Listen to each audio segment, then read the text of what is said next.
வணக்கம் நண்பர்களே. திமுக அமைச்சருக்கு பிடிவாரண்ட், போலீஸ் குவிப்பு. 2026 சட்டமன்ற தேர்தல் தற்போது நடைபெற இருக்கிறது. இன்னும் 2 வார காலங்களில் தற்போது தேர்தல் தேதி அறிவிக்கப்படும் என தெரிவிக்கப்பட்டிருக்கிறது. இதனால் திமுகவில் உள்ள மிக முக்கியமான அமைச்சர்கள் எப்படியாவது இம்முறை திமுகவை வெற்றியடைய செய்ய வேண்டும் என்கின்ற வேலையில் தற்போது இறங்கியிருக்கிறார்கள்.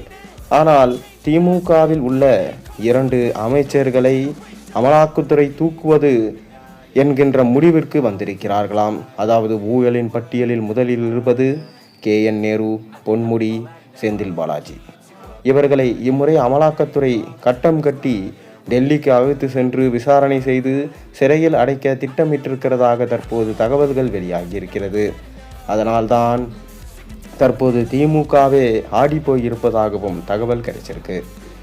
அதாவது திமுகவில் ஊழல் ஆட்சி தான் நடந்து கொண்டிருக்கிறது என அனைத்து எதிர்க்கட்சிகளும் குற்றம் சாட்டி வருகிறார்கள்.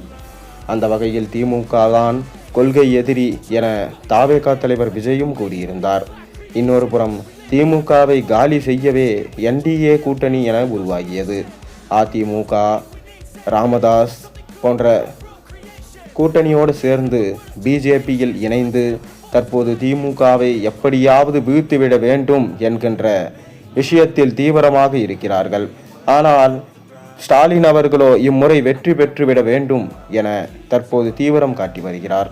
ஆனால் செந்தில் பாலாஜி, பொன்முடி, KN நேரு போன்றோர் தொடர்ந்து ஊழல் வழக்குகளில் சிக்கியுள்ளதால் அவர்களை இம்முறை தேர்தல் நேரத்திலேயே தூக்க வேண்டும் என அமித்ஷா அமலாக்கத்துறைக்கு அழுத்தம் கொடுத்ததாக தற்போது தகவல்கள் வெளியாகியிருக்கிறது. KN நேருவோ நகராட்சி மற்றும் நிர்வாகத்துறையில் ஊழல் செய்தது, செந்தில் பாலாஜி போக்குவரத்து துறையில் ஊழல் செய்தது போன்ற தொடர் ஊழல்களால் தற்போது திமுகவின் தலைமையே ஆடி போயிருப்பதாக தகவல்கள் வெளியாகியிருக்கு. இதனால் இம்முறை திமுக தலைவர் ஸ்டாலின் அவர்கள் வெற்றி பெறுவது கடினம். மேலும் பொன்முடி, KN நேரு, செந்தில் பாலாஜி போன்றோர் தங்கள் தொகுதியிலேயே நிற்க முடியாத வாய்ப்பு ஏற்படும் என்கின்ற தகவலும் தற்போது வேகமாக இணையத்தில் பரவி வருகிறது.